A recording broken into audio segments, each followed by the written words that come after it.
Hello students, आज हम लोग डिस्कस करेंगे about banking and finance.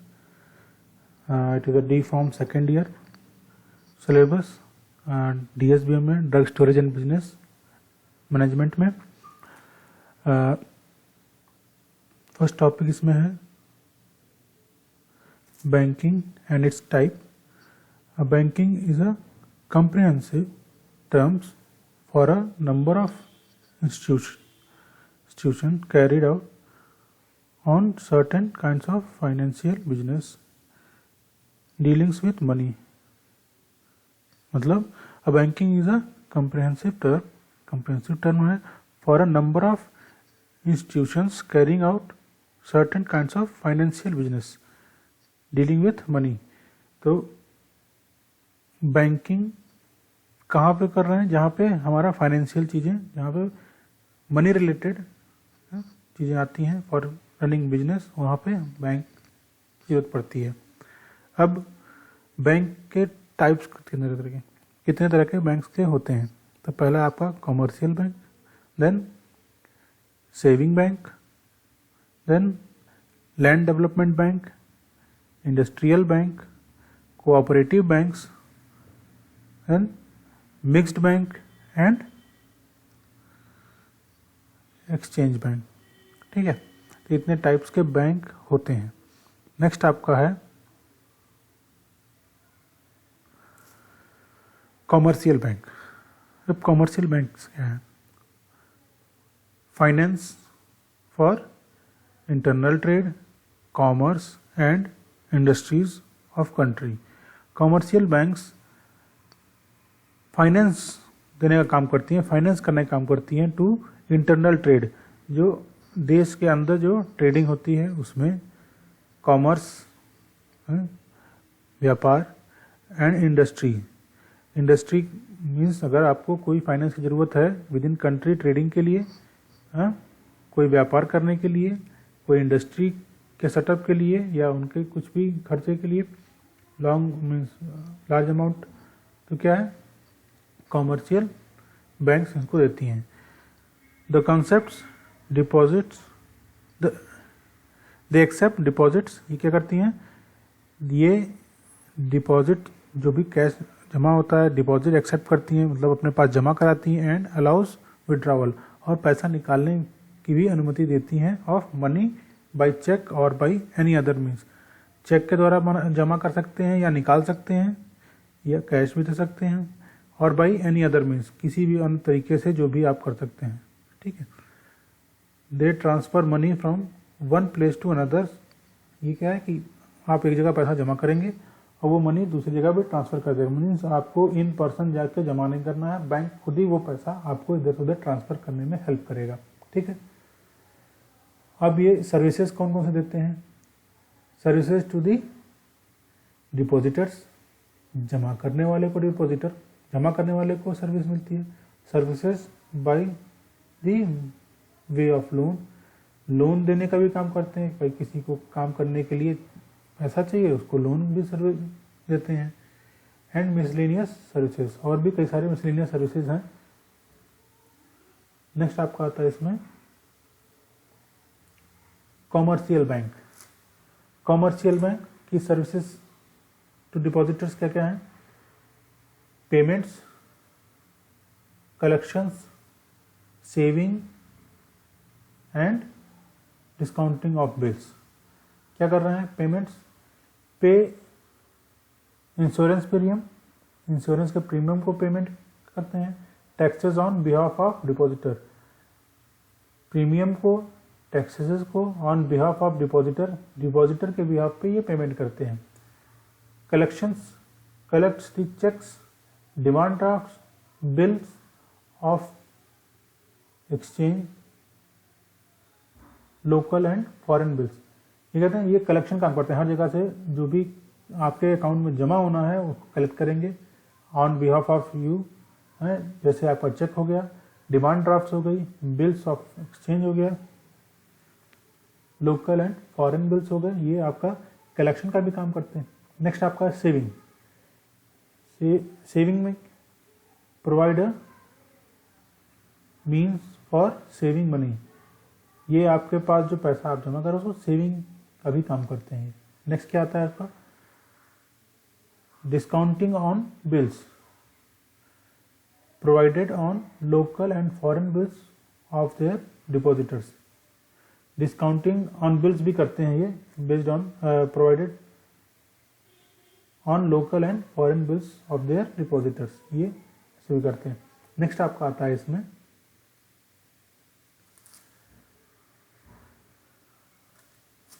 Second services by way of loans. Loans के माध्यम से क्या क्या चीज करते हैं, पहले आपको करते हैं overdraft, cash credit, loans, discounting of bills. ठीक है, ओवरड्राफ्ट कैसे करते हैं, this scheme allows a customer to draw check even if there is no balance amount standing into credit of his account।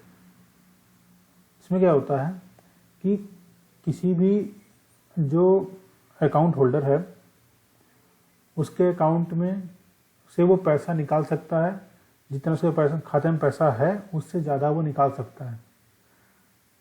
ये आपके कमर्शियल बैंक अकाउंट में ये सुविधा दी जाती है, जिसकी मैक्सिमम लिमिट मीन्स आपके खाते में पैसा नहीं है, आप नहीं है या कम है, उससे आप ज़्यादा निकाल सकते हैं, बट वो ज़्यादा कितना निकाल सकते हैं उसकी लिमिट फिक्स है।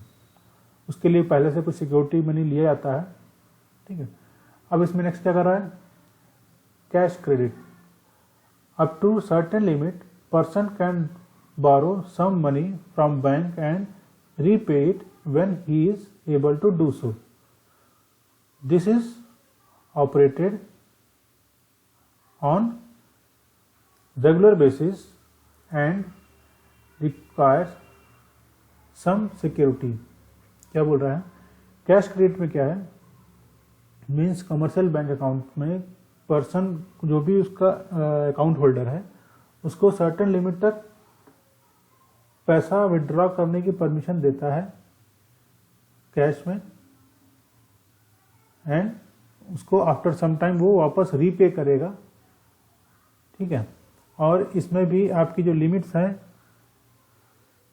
वो फिक्स हैं, और दूसरी चीज़ इसमें इसके लिए आपको कुछ सिक्योरिटी देनी पड़ती है। ठीक है, नेक्स्ट आपका लोन। अच्छा, कैश क्रेडिट में आप जो पैसा उठाते हैं कैश में, वो उसके ऊपर आपको कुछ इंटरेस्ट भी चार्ज कर सकते हैं। नेक्स्ट है आपका लोन्स। लोन्स में क्या होता है, when bank provides a certain sum in advance to the customer against some security और मॉर्गेज।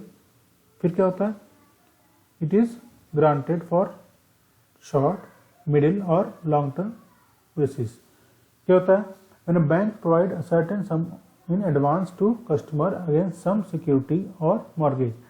लोन के लिए क्या है कि किसी भी अकाउंट होल्डर को कुछ पैसा चाहिए काम करने के लिए, तो क्या करते हैं वो पैसा उसको देते हैं, लोन देते हैं फॉर सर्टेन पर्पस। और जो भी उसमें क्या है कि लोन देते हैं, जितने भी चीज़ का लोन देंगे, मान लीजिए आपको 1 लाख का लोन दे रहे थे, 1 लाख के अगेंस्ट जो कैश दे रहे हैं या लोन दे रहे हैं उसके अगेंस्ट सम सिक्योरिटी रखेंगे और मॉर्गेज रखेंगे कि इफ़ अगर वो ना दे पाए तो उसके इक्विवेलेंट वो, अच्छा कुछ क्या करते हैं उतने अमाउंट का ही वो एफडी सिक्योरिटी उस पर रखते हैं कि आपको मान लीजिए किसी के पास पैसा है, लोन की ज़रूरत है, लोन से फ़ायदा क्या होता है, कई सारे आपके उसमें क्या नाम है टैक्सेस बच जाते हैं। ठीक है, नेक्स्ट आपका आता है डिस्काउंटिंग ऑन बिल्स।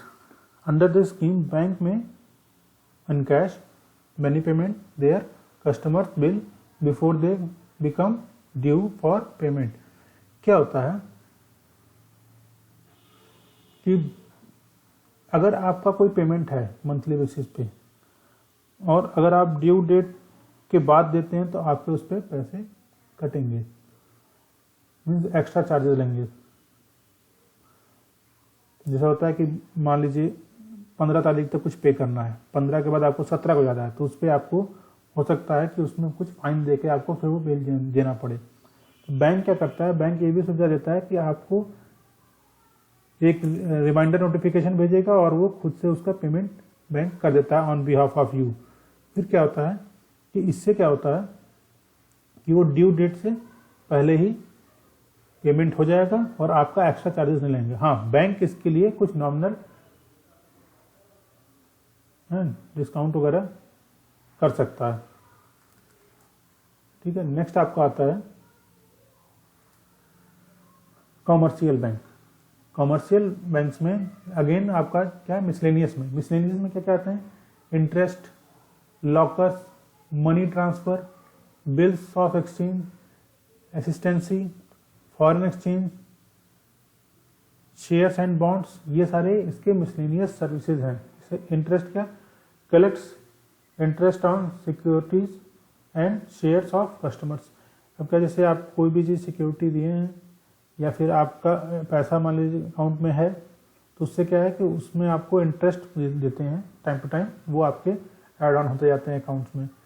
ठीक है, लॉकर प्रोवाइड करते हैं, प्रोवाइड है कस्टमर वैल्यू आर्टिकल्स, मतलब आप अकाउंट में या क्या नाम है बैंक में आपने जो भी आपके वैल्यूएबल थिंग्स हैं, जेवर वगैरह, डॉक्यूमेंट्स वगैरह भी कुछ लोग रखते हैं, तो वो आप ले जाके लॉकर का यूज़ कर सकते हो। उसकी सिक्योरिटी सेफ्टी बैंक के पास है, उसका हर चीज़ का आप डिटेल देते हो कि मैं इतना सोना, इतना किलो सोना, ग्राम सोना जो भी है आपका, वो आप बैंक में डिपॉजिट कर रहे हो। उसकी वैल्यूएशन हो जाती है बैंक में, यहाँ इन्होंने इतने रुपए का जेवर, डॉक्यूमेंट्स जो भी है वो यहाँ रखा। नेक्स्ट क्या आता है आपका, money transfer. Money transfer facilities provided. Money transfer means आप डिफरेंट अकाउंट्स में भेजना चाहते हो, ठीक है, तो वो सारी चीज़ें, आप किसी का पेमेंट भेजना चाहते हो, तो वो सारी चीज़ें मनी ट्रांसफर में हेल्प करता है। Bills of exchange accepted and paid in respect of imported goods.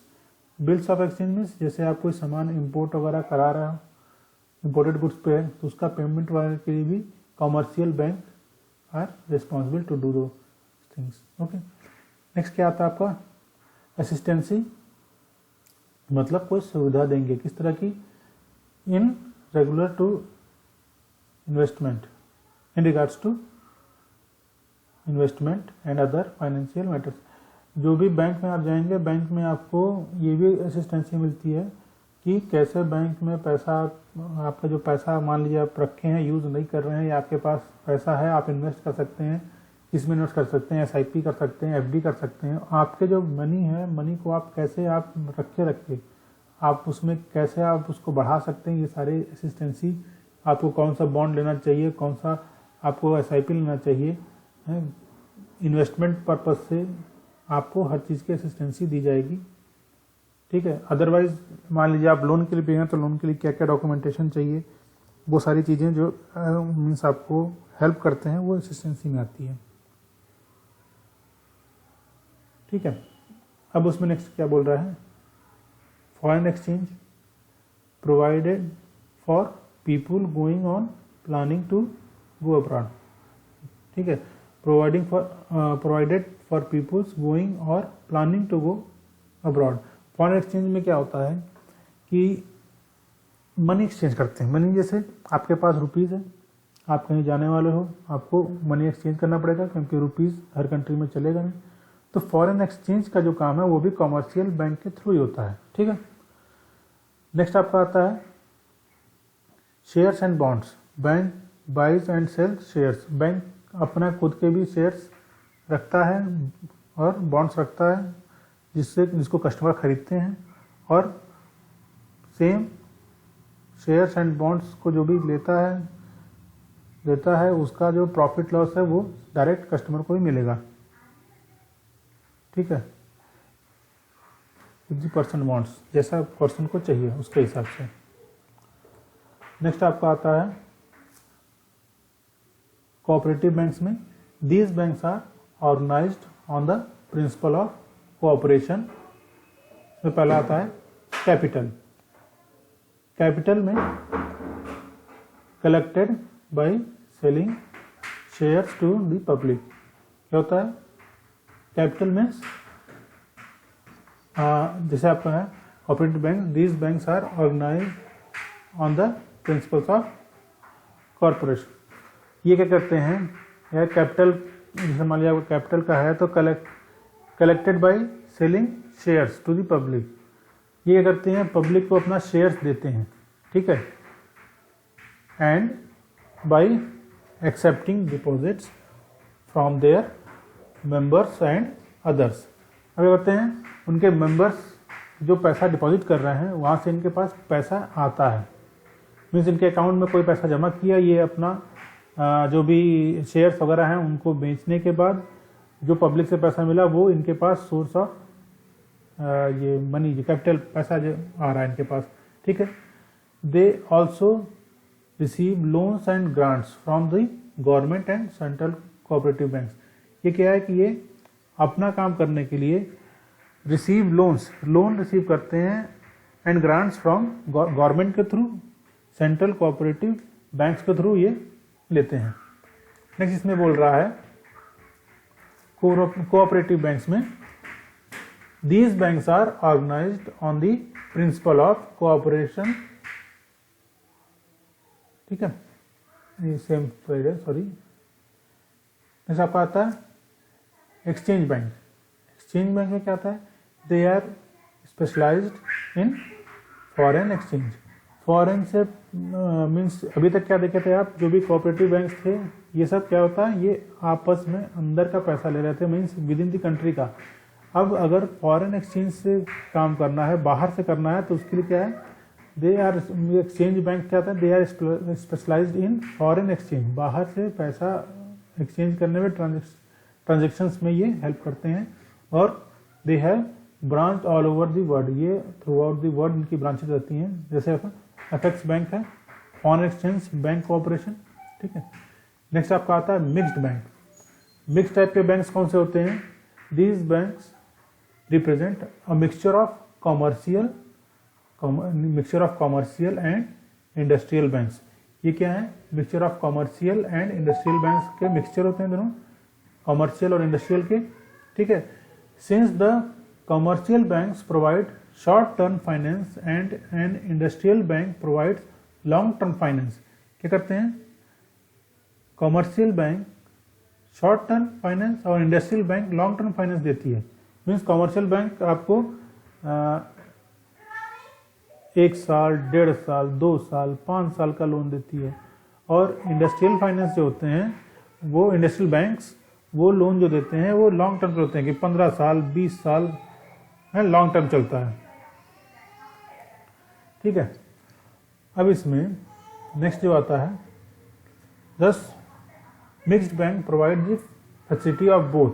Mixed bank क्या करते हैं? शॉर्ट और लॉन्ग टर्म दोनों के लिए फाइनेंशियल लोन देते हैं, ठीक है। अब इसमें कौन कौन से बैंक आते हैं? जैसे आपका SBI, state bank of India है, ये भी इसी के अंडर में आता है, ओके। नेक्स्ट आपका आता है एक्सपोर्ट इंपोर्ट बैंक, ठीक है।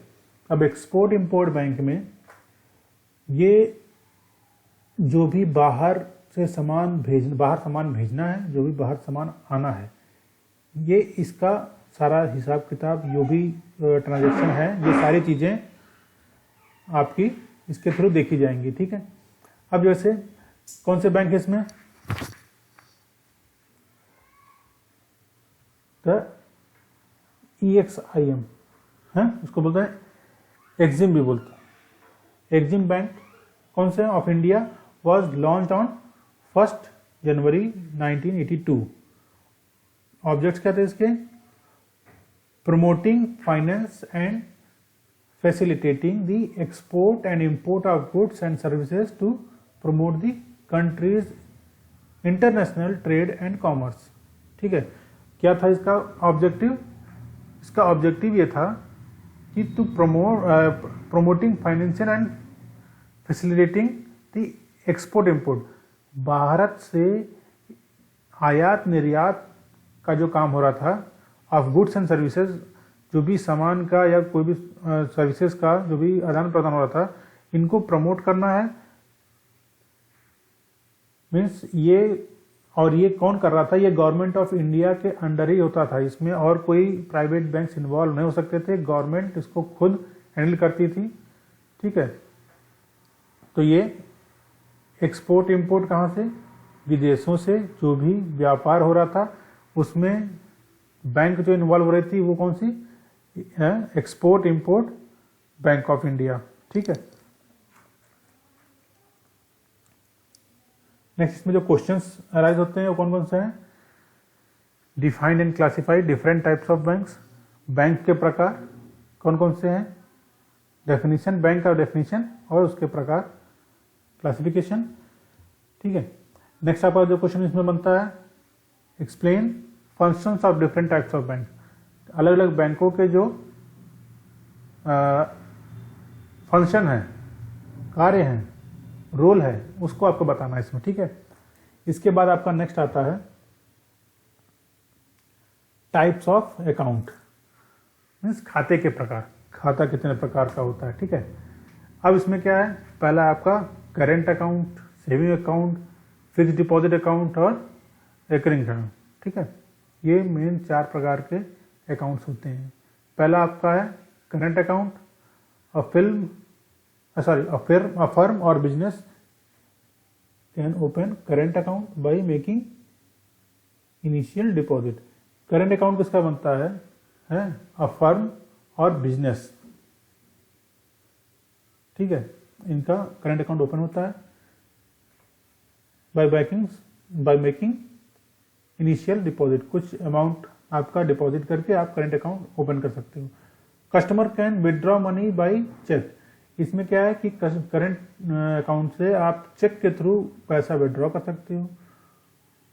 No restriction on operation of account, account के ऑपरेशन में कोई रिस्ट्रिक्शन नहीं है, कोई लिमिटेशन नहीं है, करंट अकाउंट है, बिजनेस के लिए है वो।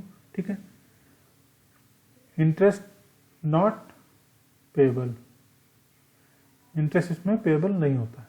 नेक्स्ट क्या कर रहा है, saving account, the holders are allowed to deposit and withdraw money by cash, cheque और ड्राफ्ट। चेक, कैश और ड्राफ्ट के द्वारा इसमें अकाउंट होल्डर पैसा जमा कर सकता है।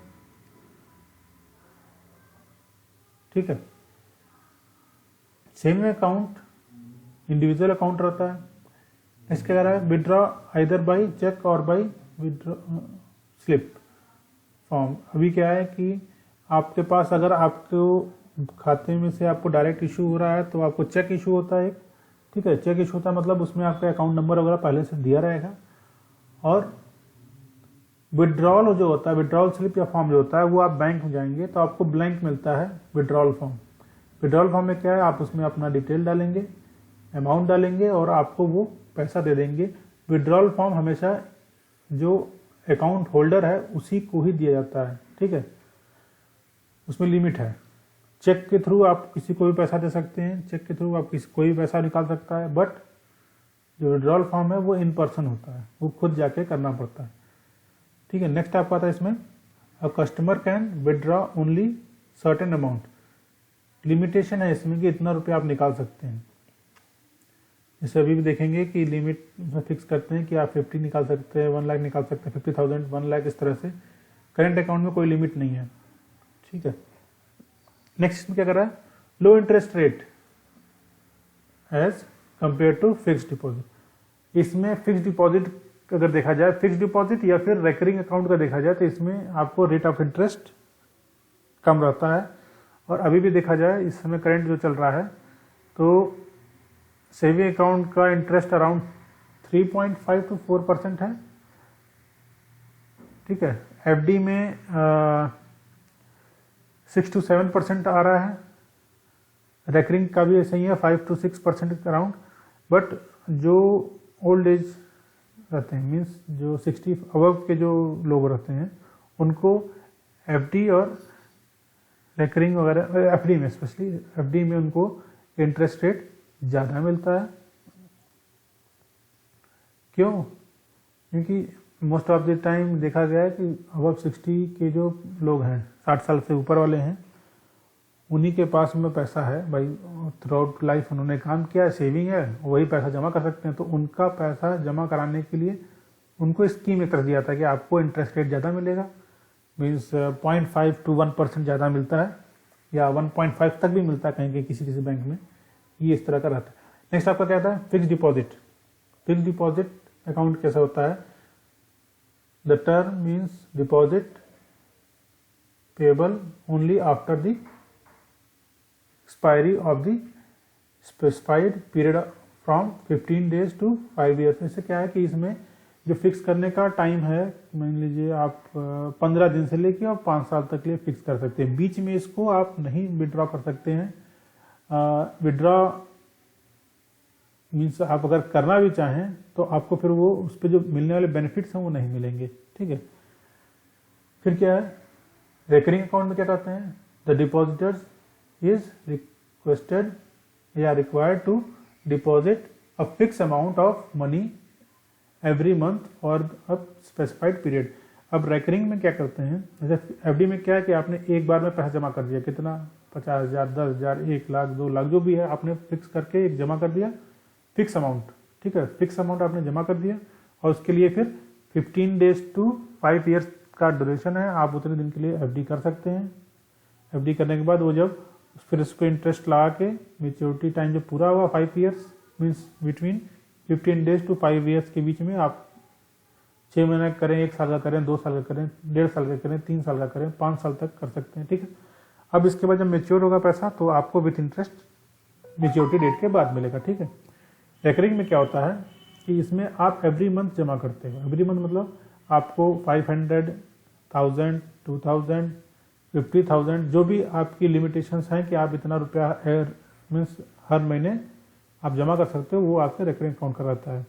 और अगेन उसमें आपका स्पेसिफाइड पीरियड फिक्स रहता है कि 1 साल के लिए करेंगे, 2 साल के लिए करेंगे, 4 साल के लिए, 5 साल के लिए करेंगे, तो वो उतने समय तक आप एवरी मंथ जमा करते हो और उस पर फिर इंटरेस्ट लगता है। नेक्स्ट देखिए, इसमें money are not withdrawable during the period, पैसा आप बीच में निकाल नहीं सकते हो। अगर आप निकालने की कोशिश करोगे तो आपके जो भी उस पर फिक्स डिपॉजिट या रिकरिंग पे जो भी आपको बेनिफिट मिलने वाला है वो जीरो हो जाता है फिर, ठीक है। कुछ केसेस में तो फिक्स रहता है कि you can't even think of it, आप उसके बारे में सोच नहीं सकते हो कि आप पैसा निकालना है कि नहीं, ठीक है। नेक्स्ट इसमें जो आता है, payment is provided only after the expiry of the fixed period, means जो भी आपका टाइम ड्यूरेशन है उसके बाद विथ इंटरेस्ट आपको मिलेगा। नेक्स्ट क्या है, the higher rate of interest compare to saving account, higher rate of interest मिलेगा कंपेयर टू सेविंग अकाउंट, ठीक है। तो ये सारी चीजें आपको ध्यान रखना पड़ेगा। नेक्स्ट इसमें क्या आता है, the interest differs on the basis of time period as per direction of RBI.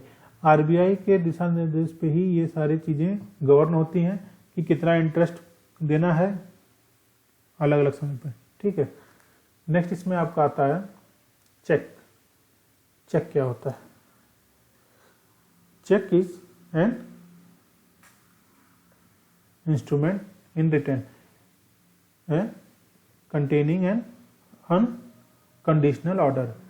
Check क्या है, अगर आप किसी जो इसमें देखिए, इसमें चेक अगर आप जितना रुपया लिख के दे दिए वो बैंक के लिए एक ऑर्डर हो गया कि आपको इस चेक के अगेंस्ट आपको उतना रुपया, जो भी लेके चेक गया है, चेक बेरर है या चेक का ओनर है, जो भी आपके पास चेक लेके गया उसको आपको पैसा देना है। अगर अकाउंट पे चेक है तो खाते में चेक का पैसा डालना है। ये एक तरह से अनकंडीशनल ऑर्डर है, ठीक है, साइंड बाय दी मेकर, बनाने वाले के थ्रू, उसमें साइन रहता है, जिसका जो साइन करता है वो उसका मेकर हो गया, ठीक है। डायरेक्टिंग अ बैंकर टू पे ऑन डिमांड, ये क्या है, दिशा निर्देश दे रहा है किसको, बैंकर को, बैंक कर्मी को, टू पे ऑन डिमांड। जब भी हम इसको प्रस्तुत करेंगे अपना चेक तो वो बैंकर क्या करेगा, बैंकर चेक के अमाउंट को पे करेगा,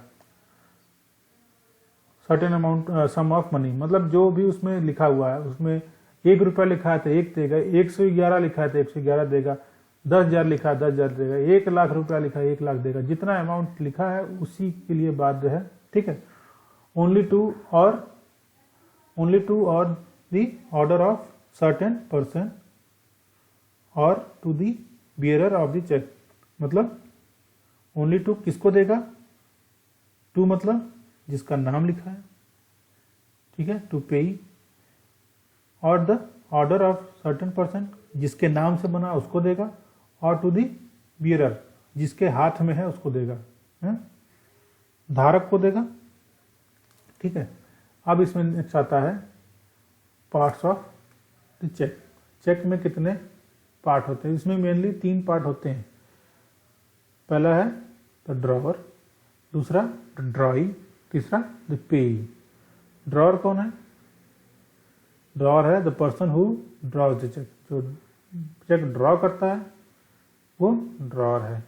ड्रॉई कौन है, the person who on which cheque is being drawn, means banker, bank वाली जो पार्टी है वो ड्रॉई हो गई। और द पेई कौन है, the person named in cheque to whom the money is to be paid, मतलब जिसको पैसा मिलने वाला है वो। तो ये पहला वाला क्या हो गया, ये पहला वाला आपका हो गया ड्रॉअर, मतलब जिसका चेक है जो साइन करेगा, ड्रॉई बैंक वाला, और तीसरा जिसको पैसा मिलेगा, ठीक है। उसको देखेंगे कैसे है। देखिए ड्रॉई बैंक पार्टी हो गई, पेई जिसको पैसा मिलने वाला है हो गया, ड्रॉअर जो चेक बनाएगा साइन करके वो, ठीक है। और नेक्स्ट में आता है एडवांटेज ऑफ चेक। चेक के एडवांटेजेस क्या क्या हैं, ठीक है। अब चेक के एडवांटेजेस में आपके आते हैं, पहला it is easy to carry cheque book than cash.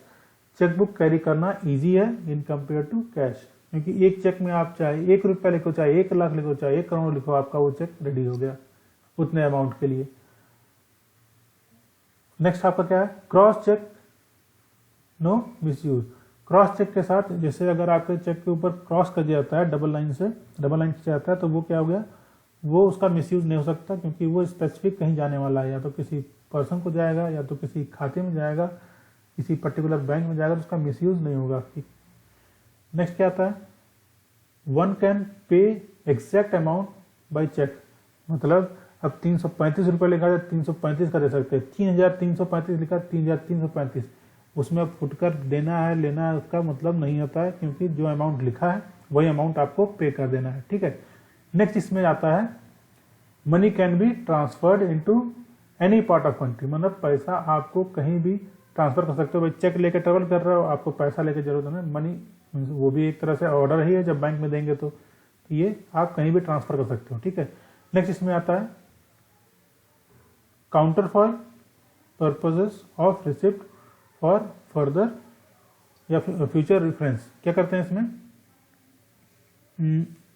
जो भी चेकबुक में ऊपर की कवर पेज के नीचे एक पेज होता है जिसमें आप एंट्री करते हो, क्या कि चेक नंबर, मान लिया आपके पास चेकबुक में 10 चेक थे, चेक बना सकते थे, तो उसमें एंट्री करते हैं कि इस डेट में पहला चेक हम इशू किए, किसको इशू किए, कितना अमाउंट किए, तो वो आपका एंट्री करते हैं सारे चेक के लिए।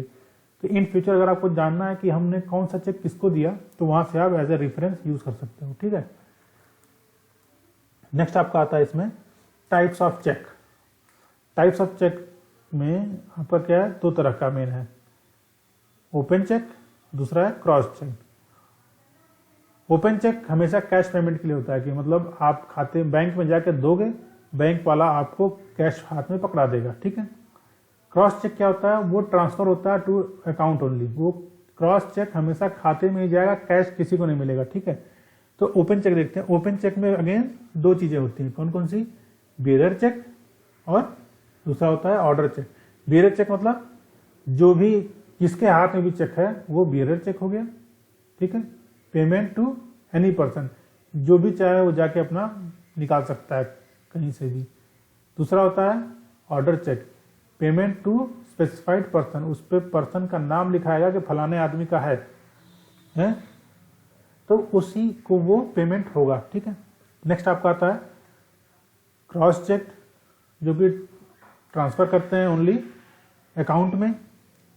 ठीक है, अब उसमें पहला आता है जनरल क्रॉसिंग और दूसरा आता है स्पेशल क्रॉसिंग। जनरल क्रॉसिंग में क्या करते हैं, can be deposited to any other account. Means general crossing में क्या है कि वो बैंक में जमा होगा, बट उसमें स्पेसिफिक नहीं कि किस बैंक में, किसी भी खाते में, किसी भी बैंक के खाते में जमा हो सकता है। नेक्स्ट उसका आता है स्पेशल क्रॉसिंग में क्या करते हैं, only in the name of specified account. जिस बैंक के खाते में कहा है उसी बैंक के खाते में ही जमा होगा, पर्टिकुलर पर्सन का नाम दिया तो पर्सन के अकाउंट में जमा होगा। ठीक है, नेक्स्ट इसमें आता है, ये आपका टाइप्स ऑफ चेक है। पहला आपका बिजनेस चेक है, देन सेकेंड ऑर्डर चेक है, देन जनरल क्रॉसिंग है, देन फोर्थ वाला आपका स्पेशल क्रॉसिंग दिया हुआ है। ओके, नेक्स्ट इसमें आता है आपका फाइनेंशियल प्लानिंग। अब फाइनेंशियल प्लानिंग क्या होता है, finance is the provision of money at any time when business is required. Means finance क्या है, प्रोविजन ऑफ मनी है, मनी का ज़रूरत के हिसाब से जिस भी समय ज़रूरत है उसको यूज़ करेंगे फॉर बिजनेस रिक्वायरमेंट, जो भी आपको व्यापार करने में जो भी ज़रूरत पड़ेगी। ठीक है, अब financial planning is the process of deciding the financial activities और goals of organisation. Financial planning क्या है कि जो भी आपके पास प्लानिंग प्रोसेस में क्या आता है कि आप जो भी प्लानिंग करेंगे, जो भी डिसीजन लेंगे, जो फाइनेंशियल एक्टिविटी और गोल्स के लिए, वो किस पे करेंगे, based on your financial planning. आपके पास क्या है, मीन्स इन्वेस्टमेंट के लिए क्या है, उसके अकाउंटिंग ऑफ किसी ऑर्गेनाइजेशन के गोल को कितना अचीव कर सकते हैं, वो सारी चीज़ें इसमें देखेंगे। अब एडवांटेजेस ऑफ फाइनेंशियल प्लानिंग क्या है, पहला देखिए इसमें provide continuous supply of adequate funds. अब आपके पास फाइनेंशियल प्लानिंग है तो आप उसके हिसाब से हर चीज़ मैनेज कर सकते हो कि आपके पास कितना फंड्स है, फाइनेंस आपके पास कितना है, आप उसके अकॉर्डिंग आप प्लानिंग कर सकते हो है? और आपके पास कंटिन्यूस सप्लाई उसके अकॉर्डिंग रहेगी। ठीक है, नेक्स्ट आपका आता है to ensure fair returns on investment. आपके जो भी इन्वेस्टमेंट होंगे उसमें आपको प्रॉपर रिटर्न आएगा। इससे कैसे हो सकता है, जब आप पहले से आप प्रॉपर फाइनेंशियल प्लानिंग करोगे। ठीक है, नेक्स्ट आपका आता है to generate sufficient surplus and services